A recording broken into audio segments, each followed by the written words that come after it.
Hello, I'm the curator and this is today's items. This is today's items. This is today's items. These are books about one of my favourite subjects, the city of Manchester. I've lived here for a very long time, very long time, and it's a quite vibrant city, a quite interesting city. It's got lots of history, and it's one of the most sort of all-in-one cities I've ever been in. I've been to London, but that was too stressy and there were some sort of rather glaring omissions. Manchester has it all, apart from a beach. That's the only thing it doesn't have, but we don't even need one because there's already other interesting things to do.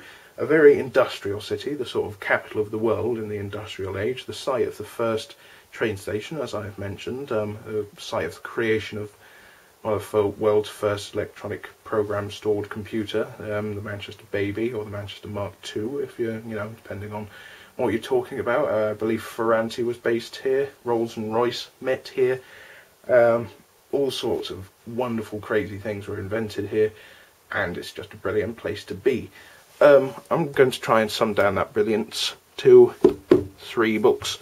The first book is this one here by Ben McGarr, The Manchester Book of Days. Now this is a book I got for £10, as you can see there, and it's sort of like a Manchester calendar. Like, let's go to today's recording date. Now you're going to be seeing this like quite far ahead a few years, so seeing that I'm going to be recording this on like June the 11th, it will be sort of something that's rather a surprise behind the scenes. On this day, 38 working men were charged with administering the Luddite oath at a public house, kept incarcerated for 3 months until their acquittal at Lancaster on August 28th. All they had done was discuss the writing of an address to the Prince Regent and a petition to the House of Commons, because that's what the government was like that days. That's what the government is like these days, bloody hell.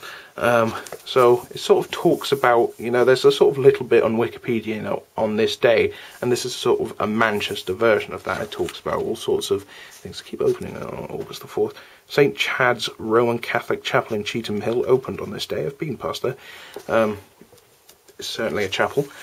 First baptism in Manchester's was recorded in the first ever parish register today. That's a bit of a typo there, but we're going to let it go. On this day, the Banksian Society, a working men's botanical association, was dissolved. Oh dear.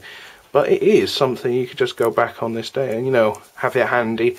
It might be something to read whilst you're, on a train or in a car or something, whilst you wait for something. It's a nice little book, not exactly pocket sized, but it's small. I mean, sure you have a bag, and it's a sort of quite nice thing to dip into, sort of go, what happened on this day, all such, and if you want to feel the need to celebrate something on a certain day, as sometimes happens to us, then you might have an excuse, and it's a nice little thing to read. Next is The Little Book of Manchester. Again, it's a fantastic book, all sorts of very nice information in here. Royal Exchange, Oldham Road tenements. It's sort of a little Manchester encyclopedia, as it were. It takes all the important bits and sort of squashes them down into like little bite-sized bits that you can dip into again whenever you like. I've read it from cover to cover. It tells me a lot of things. Tells about the riots, talking about Peterloo Massacre was in here, talking about some of Manchester's better known,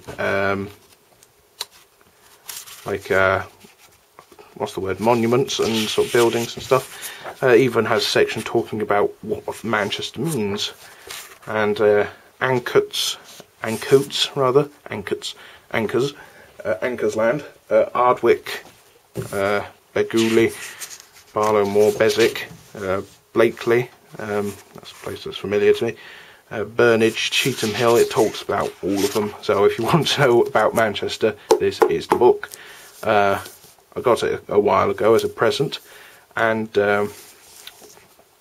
off topic completely, but something I hate dust covers. I don't know what it is. I'm not a fan of dust covers at all. I usually lose them within a couple of days of getting books, but I have managed to keep this one on this book, which is, to me, a massive surprise. Last book in here, The First 100 Years of the Wentworth Art Gallery. Rather odd because it doesn't have any external well, anything. It doesn't have anything on the side, doesn't have anything on the back. It just has a picture on the front and the words. You have to do some digging to actually find out what the ISBN number of this is. There we go. Copyright Manchester Whitworth Art Gallery, University of Manchester, 1988. I've seen that. It's quite an interesting thing, that. But yeah, it's sort of like you might have been given it in maybe they had a special day in the art gallery and this was given out. I don't know, but it has a sort of like pictures of all like different exhibits and art pieces that they have, and it's a wonderful little book. Again, you could just sort of open it up, have a look. It's quite, you know, I'm not big into art myself, but it's something that's nice to just open and have a quick look at. All these, all like nice little things to look at. And between you and me, I've got a bit of a secret. I've seen the behind the scenes bits of Whitworth Art Gallery. I got to go in the back bits when a couple of years ago when I was younger. I got to see some of the sort of Japanese collection bits because of a Japanese sort of course I was doing. I don't know anything about the languages, but it was more about the culture and stuff. Is it worth getting these? Yes. Go, get, do it now. I don't need to give a reason, just go and get. Everybody needs to know more about Manchester. It's the best city in the world in my opinion. My opinion tends to be correct, biased, and yes, Manchester. Bye.